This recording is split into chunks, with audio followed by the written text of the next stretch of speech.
გამარჯობა, როგორ ხართ მეგობრებო? მთელი დღე ცუდ ხასიათზე ხართ? მაშინ თქვენ სწორ ვიდეოზე მოხვდით. ერთად მოვიოხოთ გული. დასრულდა ოქტომბრის სანაკრებო პაუზა. წავაგეთ ორივე მატჩი, დავემშვიდობეთ მსოფლიო ჩემპიონატზე გასვლის ოცნებას. წაგება ყოველთვის საწყენია, თუმცა გააჩნია როგორ აგებ, როცა შენს მაქსიმუმს გააკეთებ და მაინც წააგებ, ეგ ნაკლებად საწყენია. როცა შენს შესაძლებლობებს ვერ გამოავლენ და ისე წააგებ, აი ეგ იწვევს გაბრაზებას. ერთი პრესტიჟის გოლი თურქეთთან და ერთი პრესტიჟის მომენტი ესპანეთთან. ესაა ჩვენი მონაგარი ოქტომბერში. 4 მატჩი ჩავატარეთ ამ შესარჩევში, 2 კატასტროფა, 1 ძალიან ცუდი და 1 ნორმალური. მანამდე იყო ერთა ლიგა, რომელიც დავიწყეთ ბრწყინვალედ, 2 მოგებით. იდეალური შანსი გქონდა, რომ ერთა ლიგიდან გავსულიყავით პლეი-ოფში, მაგრამ მომდევნო 4 მატჩიდან 3 წავაგეთ და მსოფლიოზე გამსვლელი პლეი-ოფის ნაცვლად C დივიზიონში არ გავარდნაზე მოგვიწია პლეი-ოფი. ახლა ამას დაემატა კატასტროფულად ჩატარებული შესარჩევი. ერთა ლიგაზე 4 თამაშს რო ჩააგდებ, მერე შესარჩევში კიდე 4 თამაშს ჩააგდებ, ზედიზედ 2 ტურნირს რო ცუდად ითამაშებ, კი მოვიდა დრო და ისვას შეკითხვა, რა ხდება? ვილი სანიოლი გადაკვრით გვეუბნება, რომ ფეხბურთელებს ევროპაზე გასვლა თავში აუვარდათ და ბოლომდე აღარ იბრძვიან. ციტირებ. ჩემთვის ევროპის ჩემპიონატის შემდეგ შარშან ერთ-ერთი ყველაზე დიდი პრობლემა, რომელსაც მომავალში შევეჩეხებოდით, იქნებოდა სწორედ ის, რომ დაგვევიწყებინა ევროპის ჩემპიონატი. ვფიქრობ, არა მხოლოდ მოთამაშეები, არამედ ყველანი რაღაც კომფორტის ზონაში მოვეკეცით ევრო შემდეგ და იქიდან გამოსვლა გაგვიჭირდა. ბოლო წლებში რაც გვახასიათებდა, ეს იყო საბრძოლო სულისკვეთება, ერთიანობა, თამაში პირველი წუთიდან ბოლო წუთამდე ისე თითქოს ეს შენი ცხოვრების ბოლო მატჩია. ვფიქრობ, ბოლო 10 თვის განმავლობაში ეს ნელ-ნელა დაგვავიწყდა. ამ მომენტისთვის ჩვენი დონე არ არის ისეთი, როგორიც გჯერა რომ გვაქვს. მეტი რა თქვას? ზრდილობიანად, დიპლომატიურად თქვა, რომ თავში გვაქვს ავარდნილი და მოედანზე ძვლებს აღარ ვდებთ. თუ კი სიმართლეა, რასაც სანიოლი ამბობს, მაშინ სანიოლი უნდა წავიდეს. თუ კი იმაზე უკეთესი გგონია თავი ვიდრე ვართ, ანუ გავბლატავდით, ევროპის ჩემპიონატის შტაბეჭდილებების ქვეშ ვართ ისევ და ვერ გამოვედით, თუ კი ფეხბურთელები ძველებურად აღარ იბრძვიან პირველიდან ბოლო წუთამდე, ესე იგი მწვრთნელს გუნდის მართვის სადავეები გაექცა. მწვრთნელია პასუხისმგებელი, რომ ეგ ყველაფერი არ მოხდეს. ანუ რასაც სანიოლი გვეუბნება, მისი ბრალია. მიზეზად რასაც გვეუბნება, მისი ბრალია. ჩემი ბრალი ყოველ შემთხვევაში არ არის. აი ხა ემოცია ხან ისე იქნება, ხან ასე იქნება, მწვრთნელმა უნდა შეინარჩუნოს ეგ мотиваცია. 13 ჯერ მოიგო პრემიერ ლიგა რაიან გიგზმა. როგორ ფიქრობთ, ერთნაირი მონდომებით იბრძოდა პირველი, მე-7 და მე-13 ტიტულისთვის? პირველი ჩემპიონობა ზუსტად ისე გაუხარდა, როგორც მე-13? არა, რა თქმა უნდა, მე-7 ჩემპიონობისთვის ვერ იბრძოლებ ისეთივე თავდადებით, როგორიც პირველისთვის, მაგრამ არ იბრძოლებდა და ფერგიუსონი დააკლავდა ოლდ ტრაფორდზე, კარის უკან რო ჩასავარდნია, აი მანდ დამარხავდა. აი ესე რომ უცებ რო ვარდე. აი მანდ ჩამარხავდა, რომ ეთქვა, რომ აი მე ეხა მე-7 ტიტულისთვის ისე ამივარდა თავში რა, ამ მწვრთნელი ეგ არის. ამისთვის არსებობს მწვრთნელი, რომ ფეხბურთელებს სულ ახალი გამოწვევა გაუჩინოს და გუნდში мотиваცია შეინარჩუნოს. პარი სენ-ჟერმენმა წელს რაღა უნდა ქნას? რისთვის უნდა იბრძოლოს? აი რა უნდა მოიგოს წელს, რაც არ მოუგია. მაგრამ შეხედეთ როგორ თამაშობენ, დარბიან ცოფიანებივით. გეგონება ცხოვრებაში პირველი ტიტული აქვთ მოსაგები. ჩვენ თუ ევროპაზე გასვლა აგვივარდა თავში, კარგად ყოფილა ჩვენი საქმე. კიდე კაი ევროპის ჩემპიონები არ გავხდით, თორე დავიღუპებოდით. ყველა კარიერა უნდა დაესრულებინა ყველას და ახალი ნაკრები გვექნებოდა გასაკეთებელი. ეგ თუ გვივარდება თავში და გამარჯვებას აღარ ვამბობთ. არხი გამოიწერეთ მეგობრებო, ვიდეო დაალაიქეთ, ზარიზღილაკი ჩართეთ, მაინტერესებს თავში ხო არ ამივარდება. მოდი უცებ ავიდეთ 50,000 გამომწერზე და თუ თავში ამივარდება, ეგრევე unsubscribe გააკეთეთ. თუ პირველიდან ბოლო წუთამდე ძველებურად აღარ ვიქნები, ისე ეგრევე unsubscribe. დაუბრუნდეთ სანიოლს. ჩემი აზრით, სანიოლს უნდა გადავუხადოთ მადლობა. მისი მწვრთნელობისას ავიხდინეთ ოცნება, გავედით ევროპაზე. ამ ყველაფერში სანიოლის დამსახურება რამდენი პროცენტი იყო, შეგვიძლია ვიკამათოთ, მაგრამ რატომ უნდა ვიკამათოთ, რა მნიშვნელობა აქვს? თუნდაც 1% ყოფილიყო მისი, დიდი მადლობა. სიცოცხლის ბოლომდე გამყვება ეგ ემოციები. მადლობა ყველაფრისთვის და ჩემი აზრით დროა ახალი თავის წერა დავიწყოთ და ახალი ფურცელი ავიღოთ. ისტორიის ახალი ფურცლის წერა დავიწყოთ. ახლა ფედერაციამ უნდა მიიღოს კრიტიკულად მნიშვნელოვანი გადაწყვეტილება. ზუსტად შეაფასოს ვინ ვართ, რა დონეზე ვართ და რა დონეს შეგვიძლია მივაღწიოთ. თუ ფიქრობთ, რომ ამ თაობის მაქსიმუმია კიდე ერთხელ, ორჯერ დიდ ტურნირზე გასვლა და იქ ერთი თამაშის მოგება, მაშინ შეგვიძლია არ შევცვალოთ არაფერი. სანიოლი ამ თაობით კიდე ითამაშებს 1-2 დიდ ტურნირს. თუ ფიქრობთ, რომ ამ თაობას შეუძლია რაღაც განსაკუთრებულს მიაღწიოს, გახდეს 2002 წლის თურქეთი, რაღაც ეგეთი ქნას, 2016 წლის ისლანდია, 2024 წლის მაროკო, ნებისმიერი წლის ხორვატია. მაშინ თუ ფიქრობთ, რომ აი ეს შეუძლია ამ თაობას, რომ რაღაცა ერთი განსაკუთრებული გააკეთოს, მაშინ მოსაძებნია მწვრთნელი, რომელიც ახალ დონეზე გადაიყვანს ამ ნაკრებს. ჩემი აზრით, თანამედროვე მედიცინისა და მომზადების პირობებში ფეხბურთელი თავის საუკეთესო ვერსიას აღწევს 28, 29, 30 წლის ასაკში. ეს არის პიკი ფეხბურთელის. ანუ საქართველოს ეს ნაკრები თავის პრაიმში გავა 2030 წლის მსოფლიოსთვის. ხო 30-ია მსოფლიო, ეხა ხო 26-ში იქნება და 20. არა ხო რამე ხო არ არის. მარსზე ხო არ ვატარებთ წელს და 29-ის იანვარში ხო არ იქნება, რა ვიცი. სწორია. ანუ 20-30-ისთვის ეს ნაკრები გავა პრაიმში, როცა მსოფლიო ემთხვევა, ხო? თანაც გავითვალისწინოთ, რომ ახლანდელი 14, 15, 16 წლის ბავშვები 20-30-ში იქნებიან 19-20 წლის უკვე. ანუ ეს ზურიკო ჩაკვე, მამარდა, ჟორჟი კვარა ეს თაობა რო პრაიმში გავა, შეიძლება ახალი თაობიდან დაემატოს 2-3 კიდე ეგეთი ვიღაც სუპერ ახალგაზრდა და მივიღოთ საოცარი ნაკრები.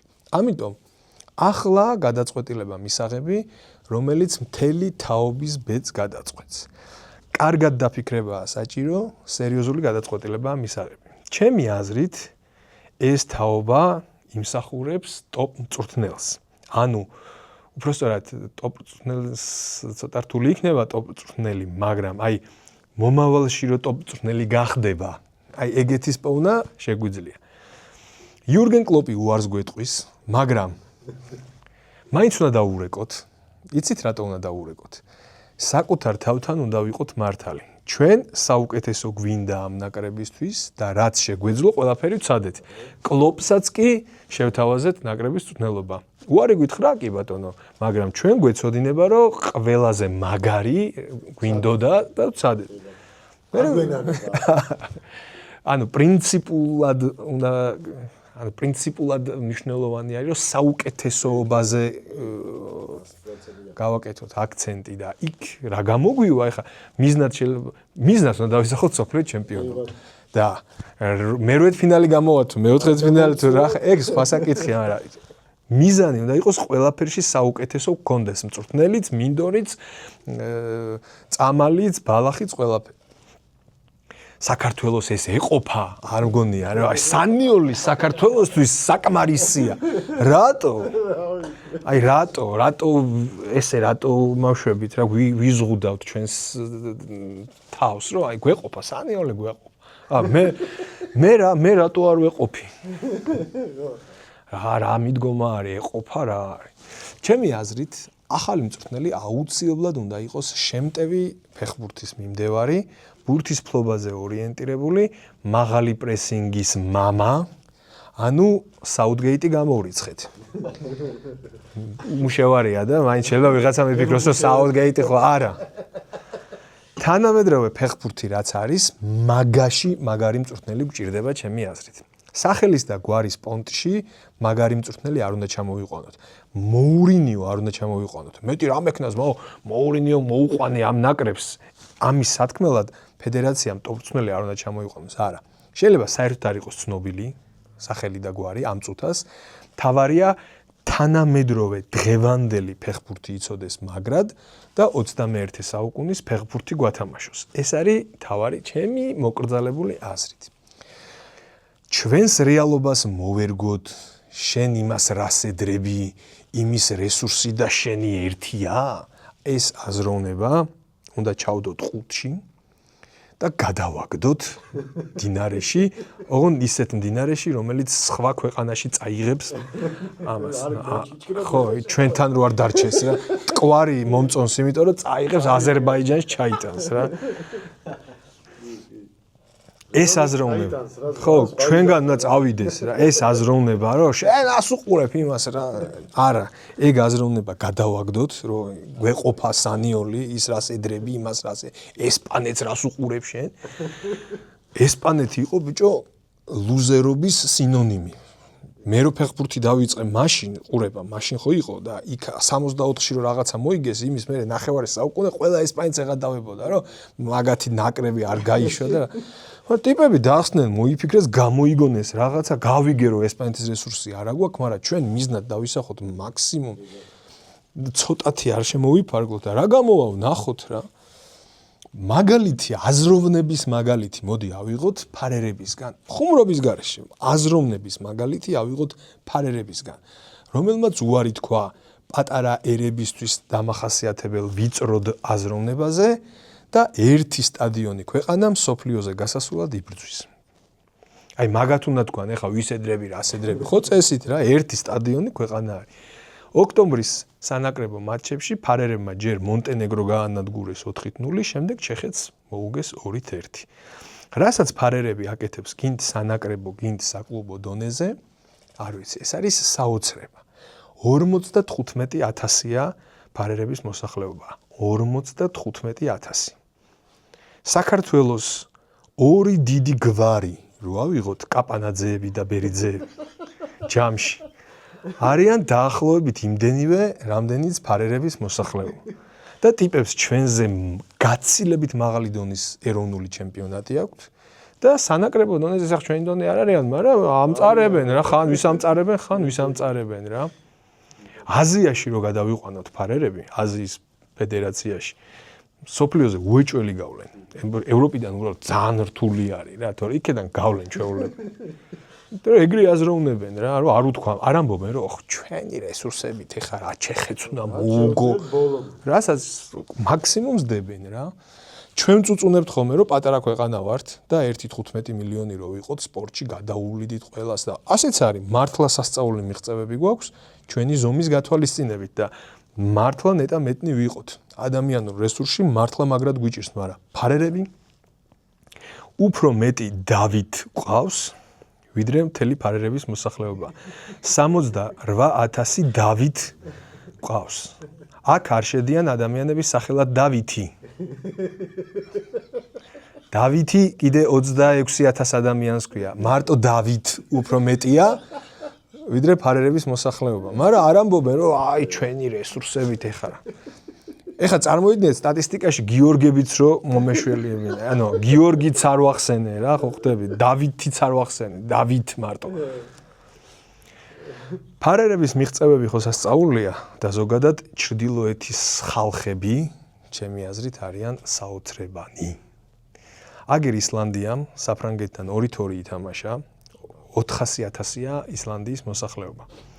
და ცოტა ხნის წინ ევროპის ჩემპიონატის მეოთხედ ფინალი ითამაშეს, მსოფლიოზე გავიდნენ, ახლა ოქროს თაობა აღარ ხავთ, მაგრამ აგერ საფრანგეთთან ფრე გააგორეს. თან ყომარში ის კი არა რომ რაღაცა წამოწყვნენ და დრო გაიყვანენ, ჩვეულებრივი თამაში. ბოდო გლიმტი ავიღოთ რა დღეშია, ქუთაისის მესამე დიაზომაში და ევროპის ლიგის ნახევარფინალი და ჩემპიონთა ლიგის ძირითადი ეტაპი და რეებს აკეთებენ პატარა რესურსით. უმცირესი რესურსით სასწაულებს აკეთებენ ვიკინგები. რაღაც საიდუმლო აქვთ ჩემი აზრით უკიდურეს ჩრდილოეთში, რაღაც აღმოაჩინეს. ეხა გლობუსი არა გვაქვს, ხო? მოდი დავხედოთ არქტიკის რკალთან ახლო-მახლო რა ქვეყნებია. რა, უბრალოდ დავხედოთ რა. კანადა, ну, კაი, ამერიკა დავიწყოთ, იმიტომ ერთი შტატის გამო არის მანდ ახლოს. კაი, ამერიკა არ ჩავთვალთ. აი, მანდ ვინც არიან რა, ახლო-მახლო. კანადა. უტოპესი ქვეყანა, სოფლიოში ნომერ პირველი უმაღლესი განათლების მქონე მოსახლეობის წილით, რავი 1000 რაღაცას ვიტყვით კიდე. ფინეთი, სოფლიოს ყველაზე ბედნიერი ქვეყანა. ნორვეგია, ნომერ პირველი სახელმწიფო დედამიწაზე კეთილდღეობის ინდექსით. შვედეთი, უმდიდრესი ნომერ პირველი დედამიწაზე პრესის თავისუფლების ინდექსით. ბრიტანეთი, ბრიტანეთს რა ვთქვა, ხა რომელი ვთქვა. რავი, ესეც საკმარის ერთ ვიტყვი მარტო სოფლიოს ტოპ-10 უნივერსიტეტიდან 4 ბრიტანული არის რა. აბსოლუტურად ყველა ტოპ სახელმწიფოა ჩრდილოეთში, მარტო რუსეთია ყლეობა. აბსოლუტურად ყველა გამონაკლისი ყველა წესი აქვს ხა რა. მოკლედ რაღაც იციან ჩრდილოეთში. რაღაც იპოვეს და არ გვიმხელენ დანარჩენებს. დანარჩენ დედამიწას, დაბლებს არ გვეუნები. მარტო თვითონ იციან. შეუძლებელია ფეხბურთიდან დაწყებული, ეკონომიკით გაგრძელებული და მუსიკით დამთავრებული ყველაფერში სასწაულებს როგორ ახდენენ, ანუ რამე არის რაშიც ტოპ 3-ში არ არიან რეიტინგში. ხო და მაგათ უნდა ვკითხოთ, მე მგონი რაღაც უნდა შევისწავლოთ მაგათი წარმატების საიდუმლო და შვედეთში ხდება ჩემპიონი გუნდი, რომლის მოსახლეობა სოფლის გუნდია, რაღაც 1000 კაცზე ნაკლებია მოსახლეობა. ანუ ჩემპიონობისთვის იბრძვის რა. პირველ ადგილზე იყვნენ, ბოლოს რო ვნახე რა. ხო და მაგათგან უნდა ავიღოთ ჩვენ აი ერთი ადამიანისგან მაქსიმუმის გამოწურვა როგორ ხდება, რომ ერთი ადამიანი როგორ გამოიყენო მაქსიმალურად. აი ეგრო ეხა ფარერებმა რომ მოუგო ჩეხეთს, ნახე ვინ გაიტანა გოლები რა და ერთი გოლი ვინც გაიტანა, ის თამაშობს სლოვენიის მეორე ლიგაში. ანუ ტიპს როგორ არაფრის ეშინია ხო ხდები რა ჩეხეთს ეთამაშება გასაგებია თვითონ სლოვენიის მეორე ლიგაში თამაშობს არ აინტერესებს თავის მაქსიმუმს გოლი გაუტანა აი ეს ვიწრო აზროვნება მგონი რომ ხუპავს იმიტომ აი გუშინ ყველა არგუმენტი იყო ესეთი რომ სანიოლი ჩვენთვის საკმარისია ანუ ჩვენ თვითონ ვიზღუდავთ ამ იმას რა მასშტაბს აზროვნებისას რა ხო და მოდი ჩtildeოეთს დაველაპარაკოთ, გავიგოთ როგორ უნდა გააკეთო, ეგ ყველაფრისგან მაქსიმუმი როგორ უნდა გამოუწუროთ და მე დავჩალიჭდეთ მწვრთნელზე რა, ეს არის ჩემი რეცეპტი რა. ბოდო გლიმტის მწვრთნელი წამოვიყვანოთ. არ ვიცი. ჩtildeოეთზე გამახსენდა ამსტერდამის აიაქსის ლეგენდები ჩამოდიან თბილისში. ეხლა თქვა ძალიან ჩtildeოეთი არ არის, ეხლა რაც ჩვენ ვისაუბრეთ, ეგეთი ჩtildeოეთი არ არის, მაგრამ ჩtildeოეთია რა. ჩtildeოეთის სამხრეთ. აიაქსის ლეგენდები მოდიან, მეგობრებო. 19 ოქტომბერს თბილისის დინამო 100 წლის იუბილეისთან დაკავშირებით გამართავს მატჩს აიაქსის ლეგენდები დინამოს კარგი ფეხბურთელების წინააღმდეგ. ეგეთი მატჩი იქნება. ჩვენ სადაც სიტყვა ლეგენდას მოუფრთხილდეთ რა. აიაქსის ლეგენდები მოდიან. აი ბიჭები დავხვდებით. ხო და კროკომ გამოგვიგზავნა საჩუქრად 10 ბილეთი, რომელსაც გავათამაშებ. დაწერეთ კომენტარებში რაც გაგიხარდებათ და რენდომაიზერით 5 გამარჯვებულს ავარჩევთ. პირველად ხდება რომ ერთზე მეტი უნდა ამოვარჩიოთ რენდომაიზერით 5 და 5 კაც 2 ბილეთი. 19 ოქტომბრამდე ახალი ვიდეოს დადება არხზე ვერ მოესწრება, რომ აქვე ვიდეოშივე გამოავლინო გამარჯვებული, ამიტომ გამარჯვებულებს ვიდეოში არ გამოვავლენ, 18-ში დღის განმავლობაში გამარჯვებულებს კომენტარის ქვეშ გიპასუხებთ, რომ აი თქვენ მოიგეთ და მოგწერეთ და გამოგიგზავნით. იმედია მენდობით, რომ პატიოსნად გავაკეთებ ყველაფერს, იმიტომ რომ რო არ მინდოდეს პატიოსნად გათამაშება, არავინ მავალდებულებს რომ გავათამაშო და ეს 10 ბილეთი შემიძლია რომ დაგირიგოთ თქვენ. 2. იმედია ეგრე ვენდობით ერთმანეთს. ვინც PlayStation 1-ზე ნიგერიით თამაშობდით, იმიტომ რომ კანუზე ყველა ჩაწოდება გოლი იყო. კანუც იქნება ლეგენდების მატჩი, მოდით აუცილებლად. მანამდე არხი გამოიწერეთ, ვიდეო დაალაიქეთ, ზარისღილაკი ჩართეთ და ეგაა დღეს მეტი საქმე, აღარ გვაქვს არაფერი. აბა დროებით.